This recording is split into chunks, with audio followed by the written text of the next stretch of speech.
Hello everybody, এত রাতে video করছি। ভেজিটেবল সটে করছি। ব্রকলি, ফুলকপি, তারপরে হচ্ছে টমেটো আছে, ক্যাপসিকাম, পেঁয়াজ, রসুন আর হচ্ছে কাঁচামরিচ দিয়ে। দেখতে কি সুন্দর লাগছে দেখেছেন? হয়ে গেছে। কাঁচা যেহেতু থাকবে, ব্লার হয়ে যাচ্ছে, কাঁচা থাকবে। দেখতে পাচ্ছেন ফুলকপিগুলো আস্তে আস্তে দেখা যাচ্ছে।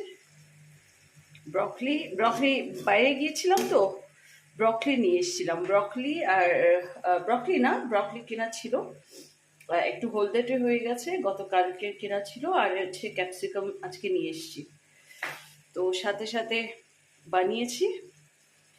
খাবেন এই সময় ভেজিটেবল সটে। ও গোলমরিচের গুঁড়োও দিয়েছি। ভেজিটেবল সটে করে খাবেন, শরীরের জন্য খুব ভালো। সাথে যদি মাশরুম হয় তাহলে কোনো কথাই নেই, খেতে পারেন।